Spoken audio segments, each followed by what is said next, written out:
They chose their king, their power was met, but we don't answer to Ottawa yet. No crown gave us what we've earned, just dirt and fire and lessons learned. Now the ground it shakes, the steel it groans, and Alberta walks alone. We ride sovereign steel through fire, through frost. We ain't the last, we're the line they lost. Alberta stands, never on its knees. A nation born in the forge of the free.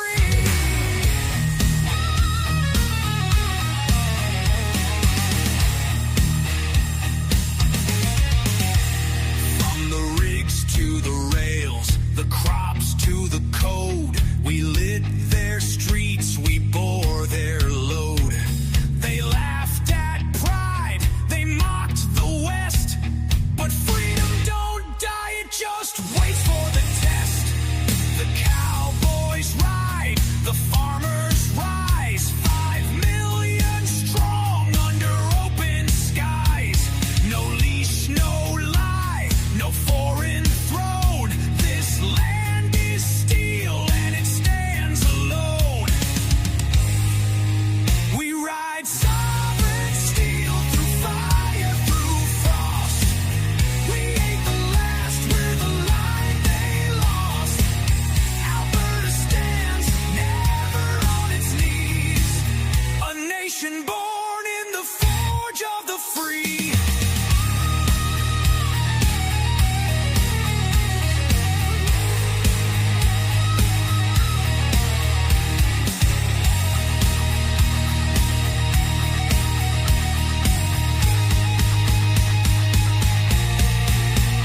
Can't kill the mountain, can't drown the plain, can't burn the spirit that won't be chained. He stares down east with a calloused hand and says, this time we draw the line in the land. We ride sovereign steel through fire, through frost.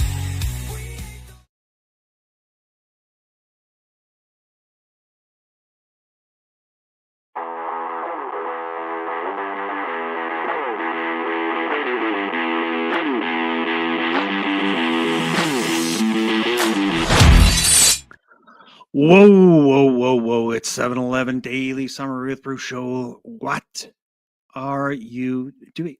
Can you feel it? It's electric. It is really super electric. This feeling that surrounds me here in Alberta. I am so jazzed. How about you? Are you on fire? Well, put yourself out first of all. Like roll around on the ground, make sure that you're out, and then come back to the chair because we have got a great show for you. I am so excited. What an extraordinary time to be alive and to be in this place, in this time with you. And if you are here, make sure to share this out. This is what your job is tonight. Make sure to share this out to friends and family. We are going to learn to share and make sure that everybody is on the same path here. We're going to be talking about Alberta independence, if you didn't know that already, but you have got to make sure to get your friends and your family on board. Not that you have to force them. Don't be bending their elbows or, putting their arms behind their back. Just you've got to talk to them about the benefits of our free, independent, sovereign nation of Alberta. All right, we're going to get into this here in a second. I'm excited for the show, if you can't tell already.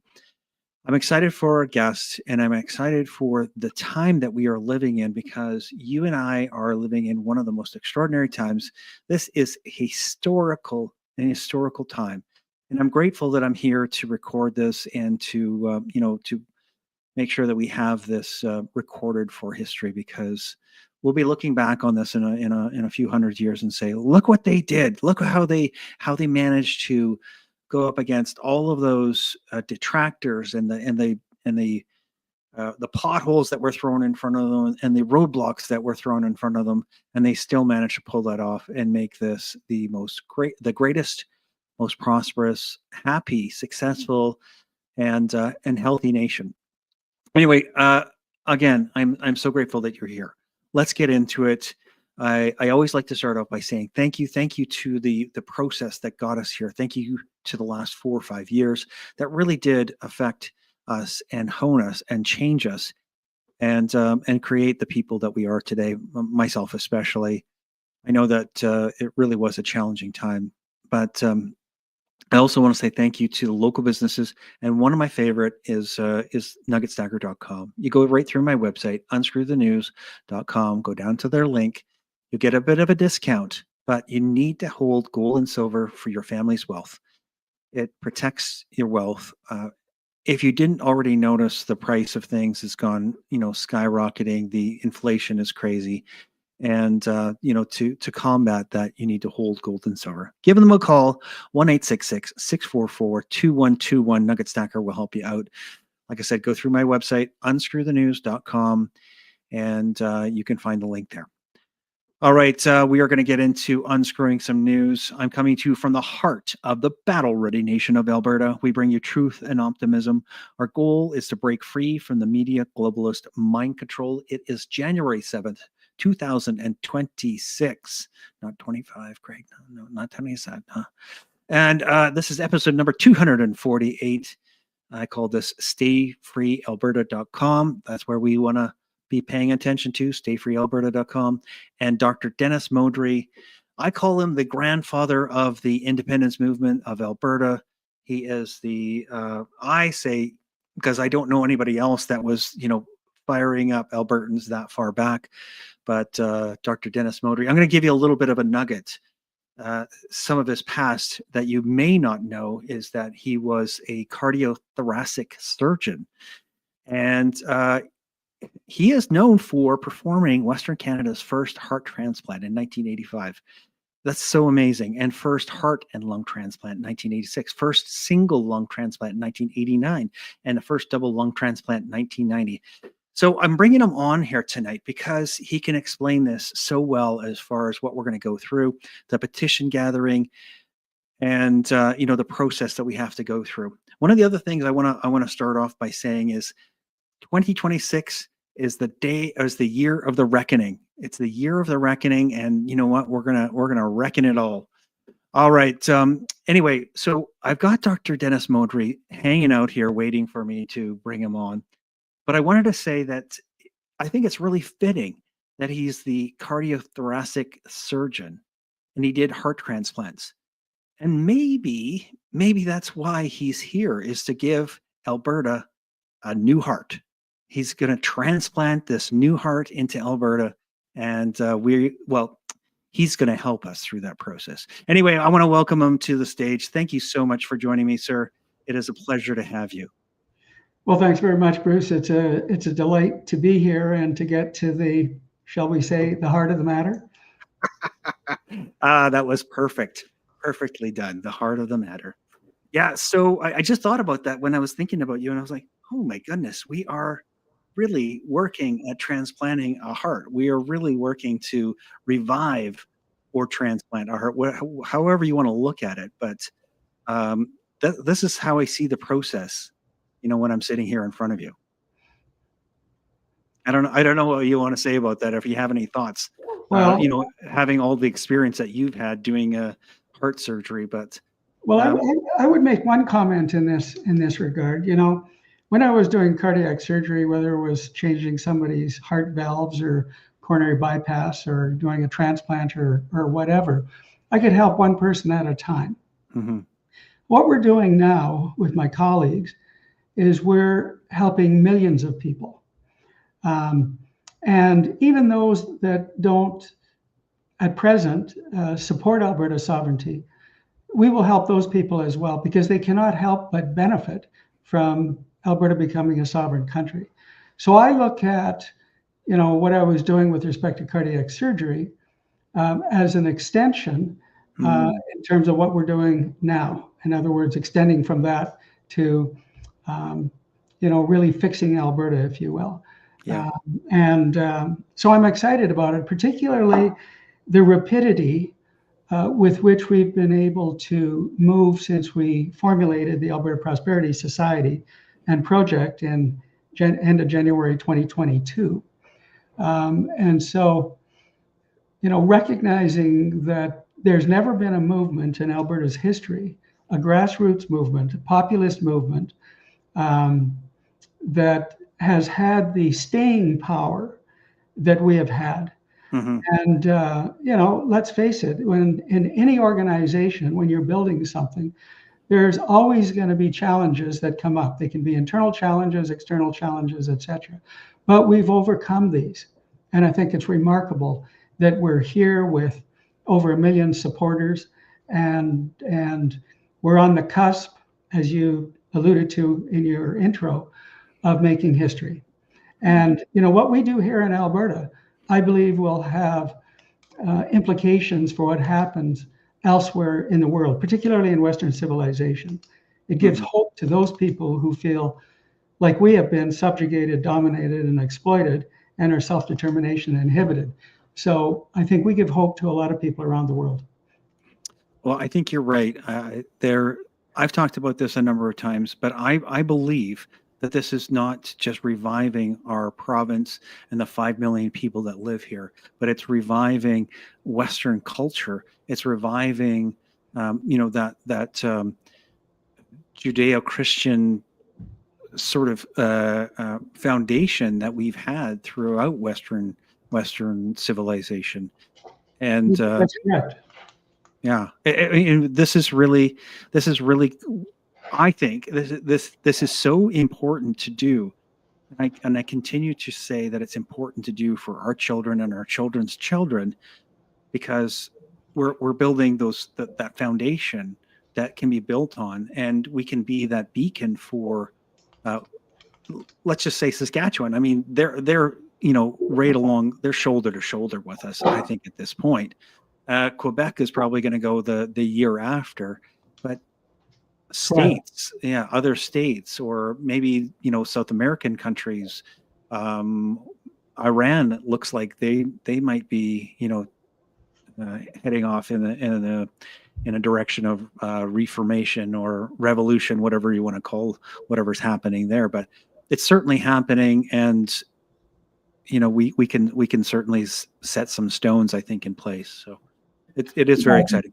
I think the geopolitical changes that are occurring elsewhere are a reckoning and a realization of what we've been progressively losing in terms of those foundational values that were relevant for the development of Western civilization, civil society, and the rule of law. And as those have been eroded, people have finally said enough is enough, and we're standing up. And fortunately, here in Alberta, we're strong enough in this province to pull this off. And then I hope other areas in Canada will benefit from what we're doing as well. And certainly Saskatchewan is right along with us in this. Yeah. I like what you said when you said that the independence movement, the sovereignty movement, is going to help Albertans, and not necessarily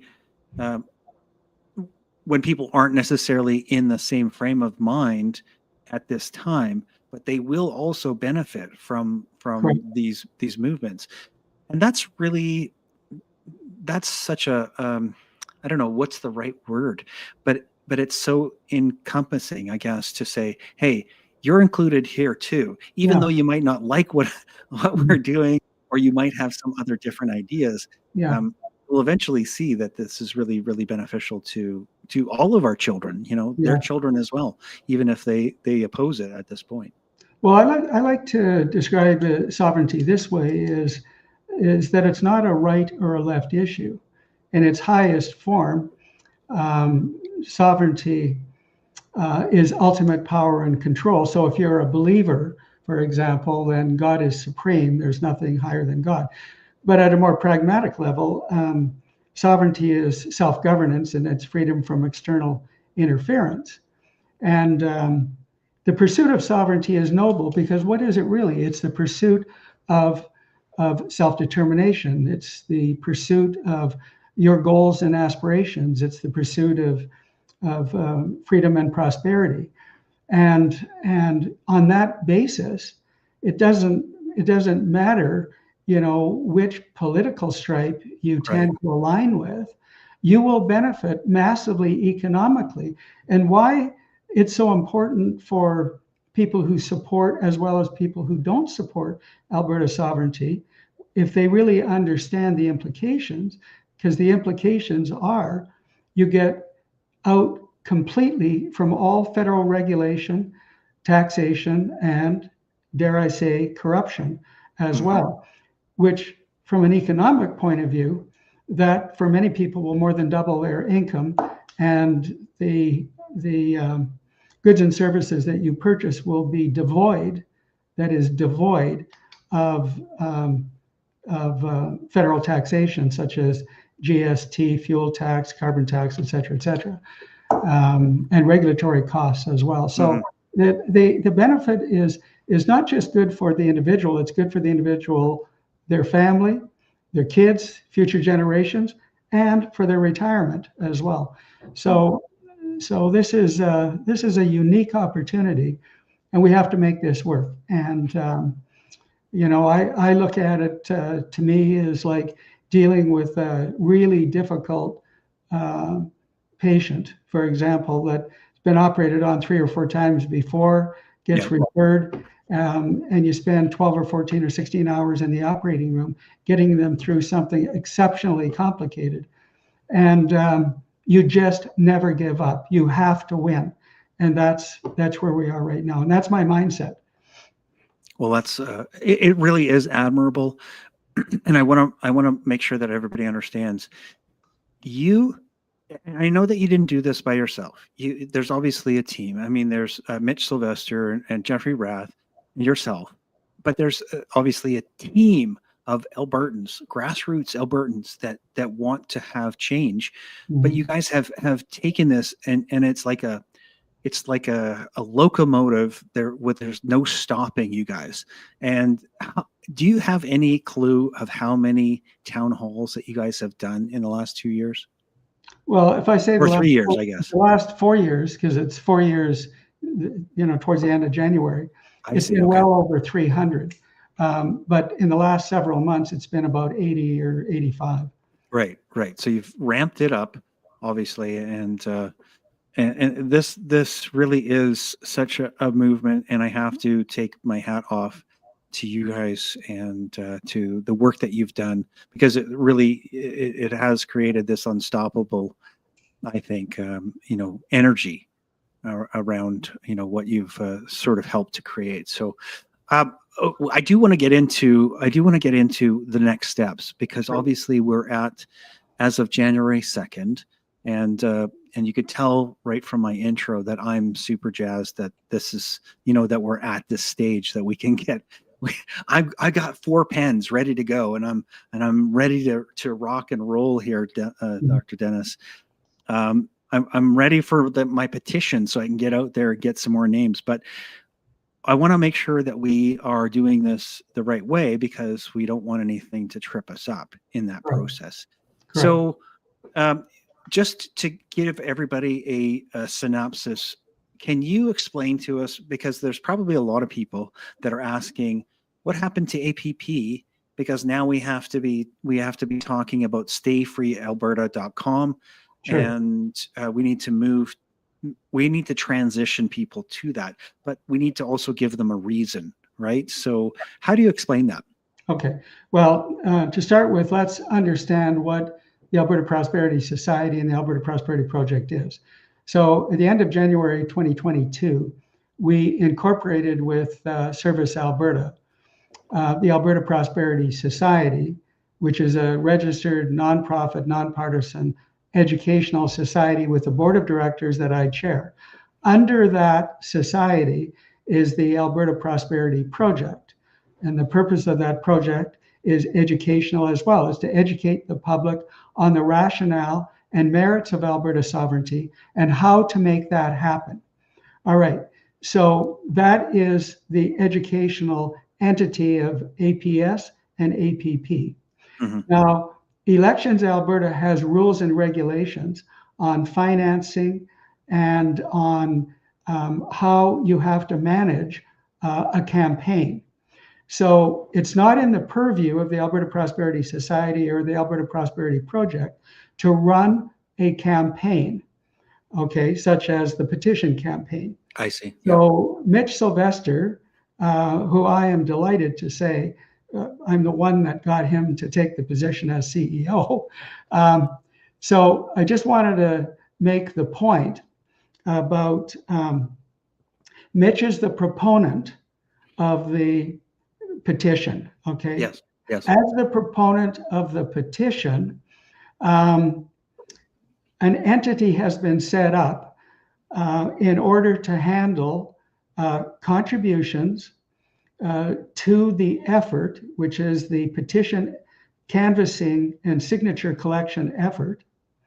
And it had to be set up separate from APS and APP in order to not breach Elections Alberta's rules and regulations. And therefore, this entity, which is specifically designed specifically to canvass people and to get their signatures on the petition, and that's called Stay Free Alberta.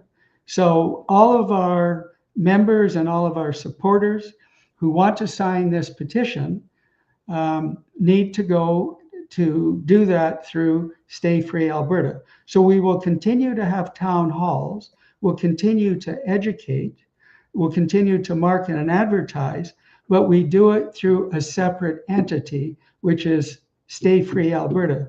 If we were to try and do that through APS and APP, we would be deemed a third-party advertiser. We do not want to be a third-party advertiser because we made commitments to all donors that donated to the Alberta Prosperity Society and Project that their names would be held in confidence. And so therefore we have a commitment to our contributors with APS and APP, and we have a commitment to all of our members not to create a problem for the Alberta Prosperity Society and the Alberta Prosperity Project. And so the safest thing for us to have done is what we did do, and that's to create this separate entity. And this particular entity, Stay Free Alberta, can accept donations up from an individual or a business to a maximum of $4,600. So that's the maximum. And the total amount of money that can be raised for the petition campaign is $572,000. Okay. So this is really important because this has to do with financial rules and regulations surrounding citizen initiative petitions, referendums, and all sorts of things. Right. Yeah. Well, so at this time, we don't have any concerns that we might go over the $570,000, right? So we want to bring in donations. Because we just started collecting. Yeah. We've just started, so we don't have a war chest of $572,000. Yeah. We have money with the Alberta Prosperity Society and the Alberta Prosperity Project, but that can't be used for. I mean, we can donate from the Alberta Prosperity Society. We can donate a maximum of $4,600. Right, of course. To the campaign to Stay Free Alberta. Yeah. So this all has to do with these financial restraints and the rules and regulations. So we do not want to do anything that creates a problem for us or our members. Absolutely. Well, we want to cross the finish line, and we don't want to get disqualified, right? I mean, if we were to use an analogy of just running a race, we just want to make sure that we can cross the line, and we're not going to be disqualified, or something's not going to get in the way. Anyway, so I brought up the website. It's stayfreealberta.com. That's stayfreealberta.com, and you should send all your friends and family. Everybody should be going here to get on here and then learn how to sign a petition, become a canvasser, and donate. Right? Perfect. Exactly. That's exactly the process. And this campaign for 120 days maximum is going to be one of the most exciting periods in Alberta's history, because I think we're going to have a message, not just for the public, but for the provincial government.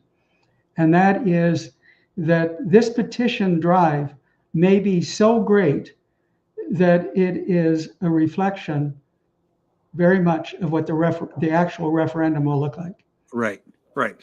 I want to ask you. So, as far as the petition is concerned, now let's just go through the process again to make sure that everybody understands if they're fairly new or if they haven't been following. But we need to do the petition and gather, from what I remember, 177,732 signatures by May 2nd, 2026. Right. And then what happens? So we're doing the petition to initiate the UCP, then to do a referendum. Is that how that works? Well, yeah, you're pretty close. So after the petition phase is completed, and by the way, we're hoping that and expecting that we'll have well over 1 million signatures on the petition. Then Elections Alberta will certify the petition, and it will then go to the provincial government. And the provincial government has the authority to either hold the referendum or not. And we expect that they will hold the referendum, and it very likely will be in the fall of this year. But they can also determine the nature of the question.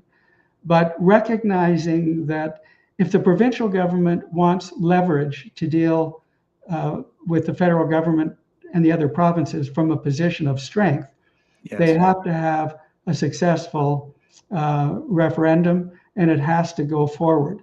Otherwise, the provincial government will be stuck in the same shackles that all previous Alberta provincial governments have been shackled to, and that's the Constitution, which can't be changed in any way because we can't open and change the Constitution. We can't get anything done.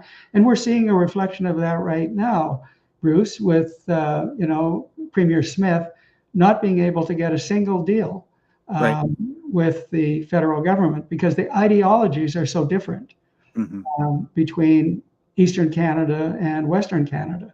They believe in collectivism. We believe in individualism with a heart, because we have a heart to help people in need. Whereas, they feel that that's government's responsibility to tax everybody to death and then dole the money out the way they feel it should be doled out. So it's a very different perspective. And here we are, and we're on the cusp of giving Albertans their freedom back and their prosperity. Wow. Okay, so I want to go back into the process because it's really important that we make sure to arm our freedom-loving citizens with the right information. So, if you don't mind, I'm just going to go through. I'll click on here, and then we can walk through each of these steps. So I've clicked on how to sign the petition, and then this is. You can read it yourself, but essentially you have to be 18 years of age, a Canadian citizen, an ordinary resident in Alberta. I don't know what that means. Do you? Well, yes, it means two things. One, that you have a residence with an address. And if you are homeless, you have a shelter that you can refer to as your home. So I see. Even people who are homeless can sign the petition. I see. Sign once, do not sign for others. One signature per person, no signing on behalf of another individual. Provide physical civic address, no mailing address, such as a P.O. box. We're going to have to show identification from what I understand. Is that right? That's correct. Yeah. Oh, that is wonderful, I think. And then in person. So it says signatures must be collected in person as wet signatures. So it's not going to be online. It's actually going to be on paper. Correct. And why is this so important? I'm just going to read this part. The petition is about protecting our shared future and ensuring Alberta has a voice in the referendum on whether Alberta becomes its own state. Own state, independent state, it says. Oh, well, your signature, Yeah. your signature helps move the democratic process forward, signals community support, and enables us to meet the official requirements set by Elections Alberta. And then signatures are collected in person. The official period is January 3rd, January 3rd to for 120 days. Yeah, it'll be May 2nd. Anyway, they need donations. So donate. The button's right here. You can click on that and donate. I've already done it. Thank goodness I remembered, and we need to encourage everybody to do it. Let me see here. What else do we have? Oh, here's some actual in-persons that you can go and sign at. Look at that. Wednesday, so that's tonight at Didsbury Memorial Complex and Lakedale Agricultural Society. That's tonight. Yeah. Tomorrow night, you can go to Bicycle and go to the community center. And on Saturday, Legacy Center in Red Deer and Quark's store in Vulcan, Alberta. Oh my goodness, look at all that. Yeah. That is fantastic. Yeah. That is great to hear. Okay, so then I'm going to go to become a canvasser, so we can just talk about that. Let me see if I clicked on that. I did. You cannot collect signatures. This is really, really important, everybody. You cannot collect signatures unless you are a registered canvasser. Right.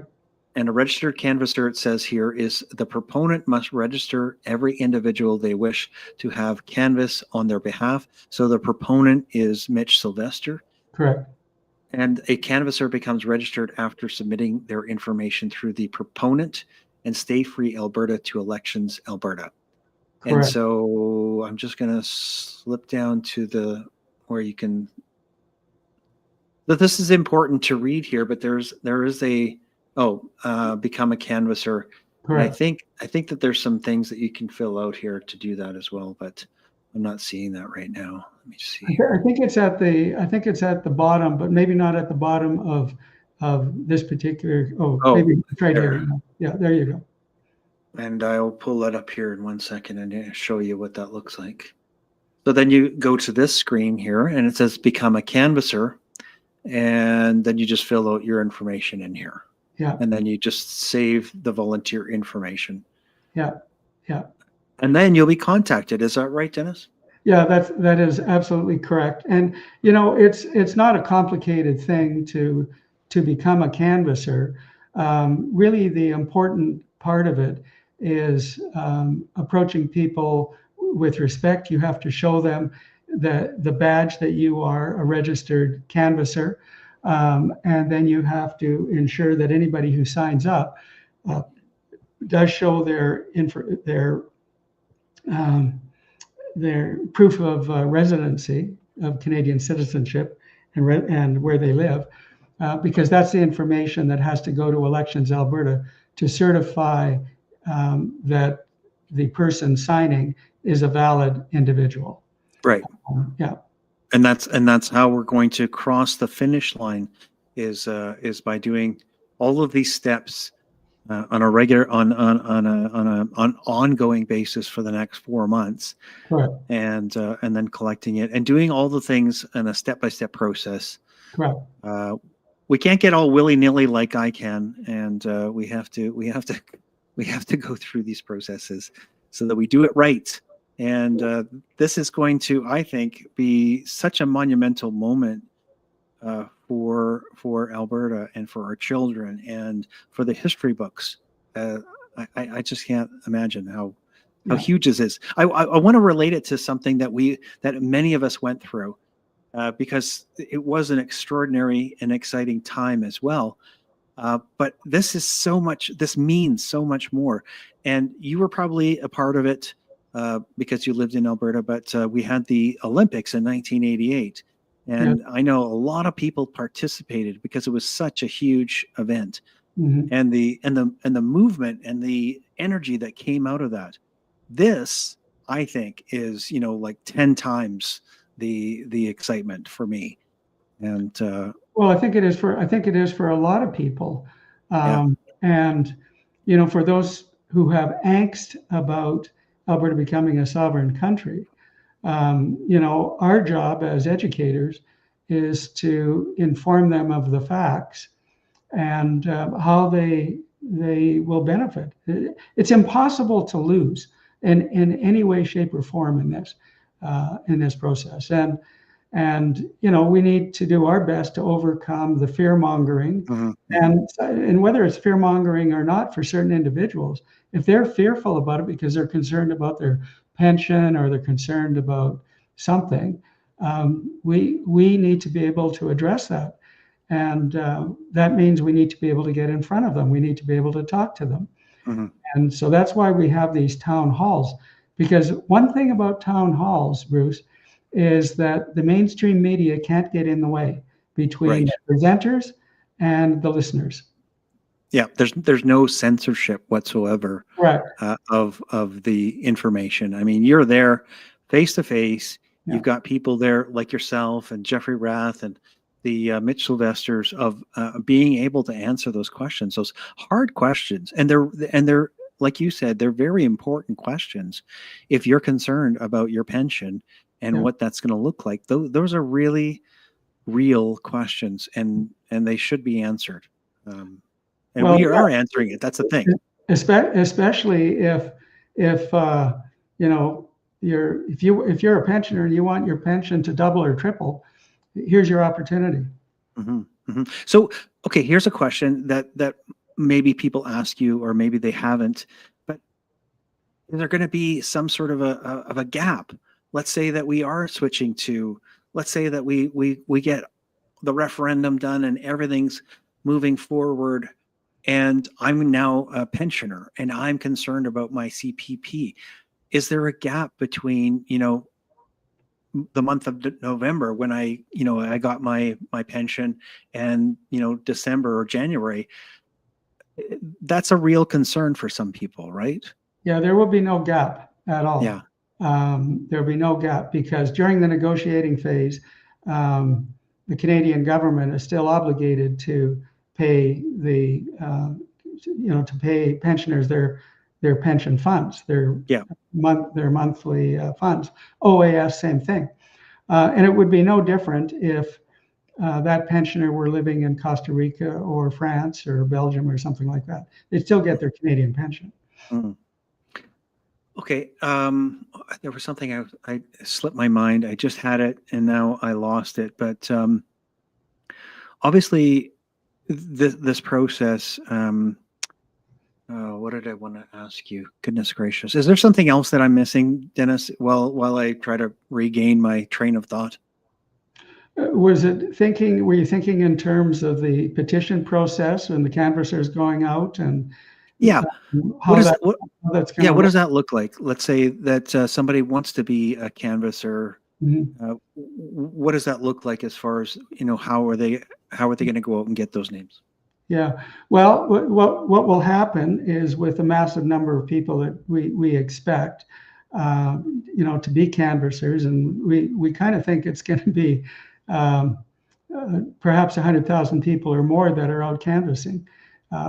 We don't know what that number is going to end up being, but we're thinking that it could be along those lines.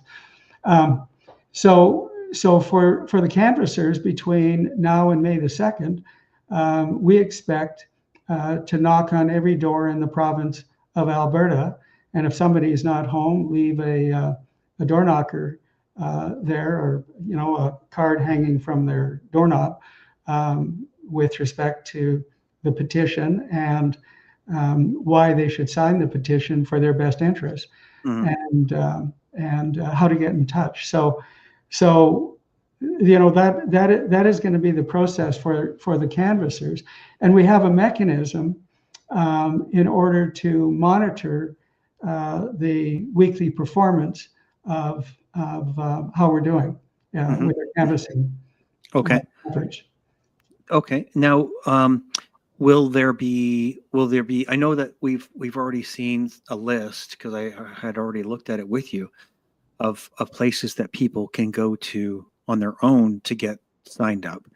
Yeah. Will we see somebody at the Costco, like sitting at a table, or like a Safeway entrance, or anything like that? Or are we refraining from doing those sort of processes?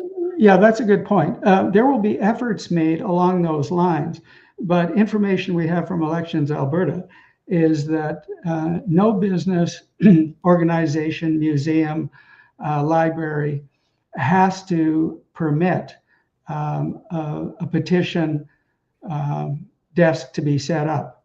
I see. So we'll make some effort in that regard. But one way to overcome that is, for example, we're intending on having something in the order of 100 town halls a month, obviously with Wow. multiple speakers, Yeah. and people can come. And when they come, they can not just sign the petition, they can come and register to be a canvasser as well. Oh my gosh, that's amazing. Yeah, So- the duplicity. Yeah, for sure. Yeah, exactly. It's really going to ramp up the effectiveness of the canvassers. Yeah. Is there anything else that I'm missing that we need to, that you think is critical for people at this time, at this juncture, as far as are getting out there and getting petitions signed? Well, I think one of the things that people should understand is that, the provincial government, the UCP government, which has been very helpful, I'm not going to say supportive, but helpful in creating the conditions that democracy can actually prevail in Alberta, that the will of the people can be expressed through a legitimate petition and referendum process. So I give kudos to the provincial government for that. No question about it. The provincial government, though, as you have heard, the Premier say on multiple occasions, she does not prefer Alberta to become a sovereign independent country. She prefers that Alberta achieve sovereignty within Canada. Now, we know that that's impossible. It's simply impossible to overcome the hurdles to open and change the Constitution and to achieve the objectives that Albertans, the majority of Albertans, we feel would like to have. And Daniel Smith and the UCP government were not elected to be an independence-focused government, correct? Right. But at some point, as Premier Klein used to say, find a parade and get in front of it. And so what we're doing with the Alberta Prosperity Project is we're creating the educational platform for that parade to occur subsequent to the petition drive. Now, imagine, for example, if we create the number of people on a petition that in effect is a majority that would prevail in a referendum. So if there's let's just say for argument's sake, there's 3 million people that will vote in the referendum. Let's just say we have 1.6 million people that sign the petition. Right. You see where I'm going with that. But Yeah. Here's the point. That's a parade, and even if it's a million or more, that's a parade that's so significant that the provincial government, I think, will feel obligated for their own political survival to get in front of the parade and help us get to that point where we have a successful referendum. And I think we can do it even without the provincial government, getting on board. But you can imagine in terms of the mainstream media, they're not going to ignore Daniel Smith. If she's out there saying, for example, citizens of Alberta, we've tried everything to try and get any deal with the federal government. Will you give us a mandate so that we can deal from a position of strength with the federal government subsequent to a successful referendum on sovereignty? I think it's not unreasonable to think that she could get to that situation, because in effect, what's she been doing? She's been proving to the citizens of Alberta that no amount of charm and negotiation and persuasion is going to, or threats even, is going to make the federal government agree to constitutional changes that would benefit Alberta, Saskatchewan, and the West in general. So I think she's getting to a point, as very likely her UCP caucus, to a point where they recognize as well that they're looking pretty feckless in front of the citizens of Alberta. Right. Although there are Right. some good things that Daniela has done, there's no question about it. But none of those things meet the test of dealing effectively with the federal government on a whole Wow. range of things. You bring up a really great point. I was obviously thinking about that, but the way that you framed it really makes sense. Is that maybe they are doing their part in this process of sovereignty by continuing to try to make the deal so that it's so obvious to Albertans and Western Canadians in general that they don't want to work with us and never have. And our only survival, our only mechanism of success and prosperity is to move, to create that life raft Mhm. and to jump ship, essentially. Well, I would even take it to a higher level with respect to what Danielle is doing, because I think in general she's brilliantly demonstrating to the federal government that the federal government has no interest in Alberta's best interest. Right. Well, to what you just said, they also don't have any best interest to Canadians in general. I mean, because we could be supplying oil and gas and riches to the rest of Canada, but they want to shut us off. They want to shut off the taps. So really, Alberta has been helping make the rest of Canada prosperous, and now they just they just want to shut off the taps completely. So what does that do for the rest of Canada as well? I mean, and then they lose Alberta in the process. So it's a double whammy really for them. Yeah, I mean, it is absolutely astounding to me that in the last 10 years of Justin Trudeau's reign, that over $630 billion, according to the Canadian Taxpayer Federation, of planned investment in Alberta never went ahead. And it never went ahead. This investment and these investments in Alberta did not go ahead because the investors couldn't see a reasonable business case. And they couldn't see it.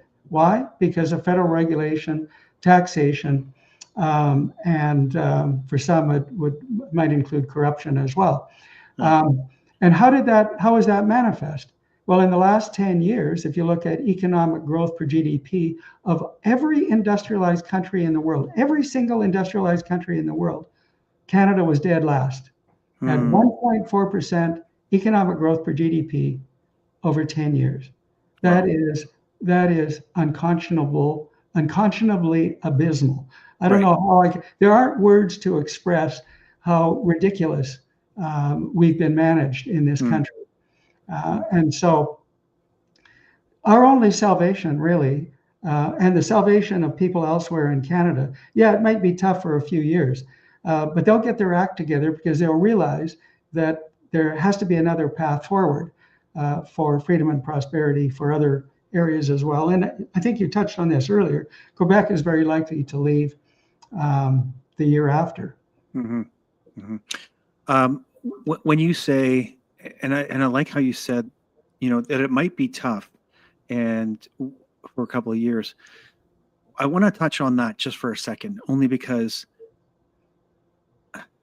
when you and I both look at the whole world and all of the other things that are happening, and we can see this, if you have eyes to see, you can see that everybody else is in that same, we're in the same fog. And it's no different whether you're in the UK or whether you're in, South America somewhere, or whether you're in New Brunswick. I mean, it's all fairly similar as far as this reign of tyranny and oppression.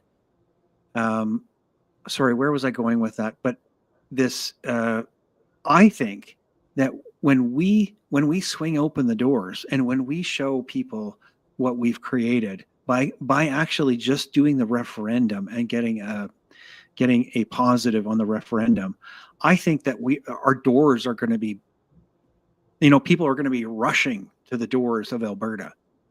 I don't think it's going to take us as long as it might be a good a good way to think about it, that it could be really, really difficult for a couple of years. But I can't imagine that people, I mean, if you're a business owner and you want to run a business, you want the freest, most prosperous, you want somebody that's going to ignite your business. I mean, you're going to be looking for something like Alberta when you can see around the rest of the world that everything else is falling apart. Well, business, Germany has no energy. Germany has no energy. They don't have they can't even open manufacturing because they don't have electricity to run the machines. yeah, well, they shut down their nuclear plants, right? Right. So, yeah. So anyway, speak on that. What do you think about that? well, I think, just to touch on one part of that, you are correct. Business will always relocate to the most favorable regulatory and tax environment. There will be a massive demographic shift of people in business to Alberta, but it will be controlled. Immigration will be controlled in a way in which it meets the needs of Albertans. Right. Alberta first. Alberta first. Yeah, this is the way it has to be. And where there's a need for specialized skills and we can't get them internally, then the first place we're going to look is going to be elsewhere in Canada, and then from there abroad. We want the best and the brightest to be here in Alberta. And it doesn't mean to say that people who don't have, highly sought after skills don't have a place in Alberta. Everybody will have a place in Alberta because the requirements to make a society functional include everything from, if you're whatever menial job you want to describe, for that person, that menial job provides an income. For the people that benefit from that menial work, they don't have to do it. So that means everybody benefits. And if I was disabled to the point, and I still want to be productive, but I could do something, whether it's moving around in a wheelchair and fixing something, I don't know, sort of a mid-level electrician or something that I can do. I'm creating a stupid analogy, of course, but there's something for everybody in a free and independent society. That's my point. And it doesn't matter what your skill level is, we'll have a job for you when you're here. But it'll have to meet the needs. If all the menial jobs are taken up, if all the McDonald's jobs are taken up, if all the Taco Bell jobs are taken up, well, you'll have to wait in line to get one of those jobs if that's your skill set. If that's what you want to do. But those are entrance level jobs for a lot of students, right? Yeah. And they've been pushed to the side. They've been displaced. Yeah. Because our immigrants have been pushed into Alberta, whether we liked it or not, and taken those jobs from my children. I have children at that age that were looking for work, and it was really difficult to find work. I want to preface what you said. I'd like to add a little caveat. I think that we invite the world, but you have to have a passion or a mission to work hard, because Albertans are known to work hard. Whether it's typing on a keyboard or whether it's digging a ditch, if you want to work hard and you want to prosper from your we need a meritocracy. I don't know how you say it, but meritocracy, right? But I was going to say meritocratical. I don't think that's the right word, but I'm making up words now. Anyway, we want it to be based on merit, on hard work, and Albertans have always been known as pioneers. We worked the dirt. We created the farms. We built our cities. That's right. We don't ask for government handouts. That's one of the main things that Albertans don't want. We don't want a big government. We don't want anybody in our way. Give us an opportunity and get out of our way. I think that sort of sums it up. Well, it's true, but there's an addition to that, and that is Albertans have a big heart, and they're generous when they can 100%. be, and they will be a lot more generous when their income virtually doubles as a result of Alberta becoming a sovereign country. Yeah, we don't have to look for government handouts for people that may need a hand up. I mean, that comes from Albertans, like singular Albertans. Yeah, very, very much so. I think a lot of what government does can be done by donations to various organizations, whether it's the Salvation Army, Hope Mission, or something like that. Mm-hmm. Mm-hmm. Well, Dennis, I appreciate your time. This is so exciting. I am so revved up and ready to go and make our nation of Alberta together, standing shoulder to shoulder with people like yourself and other Albertans that want to join and jump on the freedom train. Is there anything else you want to leave us with as far as a thought, moving forward to get the petitions? Well, one of the things is I want to be able to dispel a concern. Now, we have said publicly that there could be some rough times in the first year or two as we transition from a province to a country. That will only be difficult depending on how negotiations go with the federal government. But we've met with the U.S. administration, and we've made the request for consideration. I shouldn't say made the request. What we did is we had discussions about how the U.S. could facilitate the transition from a province to a country. And I want to make a point about this, and that is that at no time in those negotiations was there ever any consideration about Alberta joining the U.S. As I've said to many people, why would we want to jump from the Canadian Revenue Agency to the IRS, the Internal Revenue Service in the United States, when we can virtually be completely out from under all taxes within a few years? And within the first year, a near doubling of your income because you're out from federal taxation.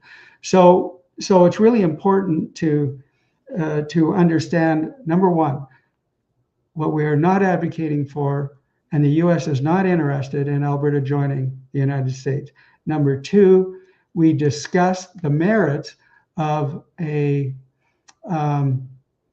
credit facility of $500 billion, $500 billion, just a line of credit that we would draw on if necessary to pay for any transition costs until we got control of our Alberta pension plan and we got control of the tax process, and then in doing that and dealing with First Nations and Crown lands and that sort of thing. So a $500 billion line of credit, which would be backed by our natural resources, which are mega trillions of dollars of natural resources. And the second thing that we talked about was, would the U.S. be willing to allow Alberta citizens from such and such a date to convert their Canadian dollars at par to U.S. dollars? And that's on the table as well for discussion. And we don't have an answer on that, of course, and we're not going to claim that the U.S. has agreed to do that. But these are ongoing discussions, and that was as a result of our third meeting on December the 16th. So we met on April the 22nd, September the 29th, and December the 16th. And so we have more meetings coming up in the next few weeks. As we work towards this, and we are informing the provincial government of some of the key components of these negotiations, not all of them. But we do know that the U.S. And other countries, subsequent to Alberta having a successful referendum, those other countries will acknowledge a declaration of independence by the Premier of Alberta. Oh, that's amazing. Yeah. So to be a fly on the wall with you and whether it's Jeffrey Rath or Mitch Sylvester in the room with whatever U.S. official that you're meeting with, that would be fantastic. I'm just thinking about it now. We were meeting with the State Department. Yeah, I mean, I'm At just thinking what it doesn't get much higher. What it must have been like to be in that room. My goodness, that would be fascinating. It's wonderful to hear. So just reiterate one more time, because the CBC and the NDP and all of the other detractors, the Thomas Lukaziks of the world. So if you're watching this, what they're saying is complete bunk, and coming from the horse's mouth or Dennis Modry's mouth is that they do not and are not working on creating a 51st state. Is that right? Well, it is. And let me give you their reason why. First of all, Alberta would have to already be a sovereign country. Second, Alberta residents would have to vote in favor of joining the US. Mm-hmm. And third, and this is the biggest hurdle, is that you've seen the polarization between the Democrats and the Republicans. If there was any inkling of, assuming Alberta is a sovereign country, that the U.S. wanted Alberta to join the United States, that the U.S. wanted Alberta to join the United States, you would have to have a majority vote in the House of Representatives, and you'd have to have a majority vote in the Senate.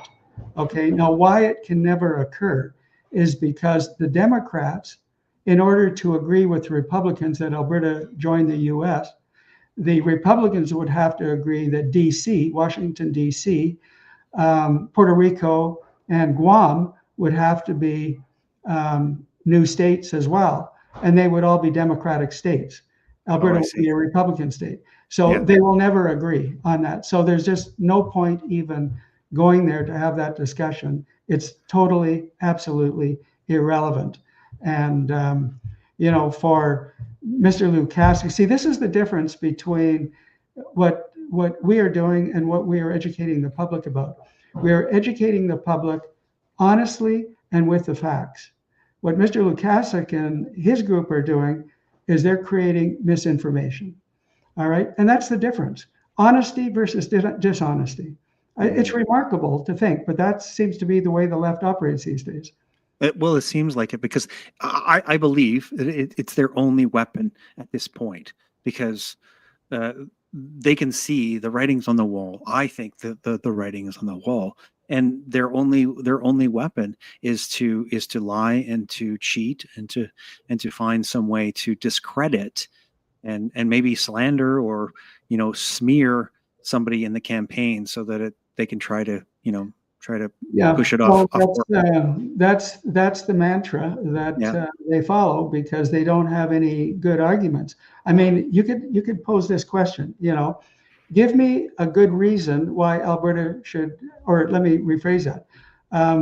What could Canada say to Alberta for Alberta to remain in Canada? What could Canada do for Alberta that would satisfy Alberta's concerns and interests?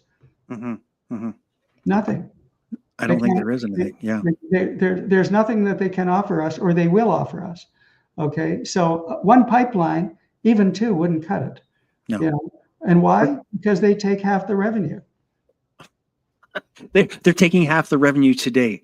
Well, yeah. And then next week it's 60%, and then the next week after that it's 75% for sure. Yeah. God bless you, sir. I appreciate your time. I will not take any more of your time, and but I think that we've answered most of the questions and most of the concerns I think that people might have. But we are in petition season. This is petition season. Everyone, get out there and sign the petition, and let's get over 1 million people on that petition. And thank you so much for doing what you're doing and continuing to do. I appreciate you. And I'll just say goodbye to the audience here. So, sorry, did you want to say goodbye? I apologize. Well, just thanks to the audience for listening. And, Bruce, you can have me on again anytime. And if there's a host of questions that come up that you put together, I'm happy to address them. Fantastic. God bless you. Thank you so much. Everyone, if you're still watching, make sure to get this out to some more eyeballs. We need more eyeballs. We need awakened Canadians to be paying attention to what is going on. We are the shining beacon of Western Canada, and we're going to continue to push forward to this sovereignty end. We're going to cross the finish line here, and I appreciate you being here. So make sure to get this out to more people. Stay sane together. Let's keep our head on a swivel. And this is Bruce. I'm out of here. Thank you so much for watching Unscrew the News. I appreciate your participation in freedom in Canada. Share this information and help others to wake up. God bless.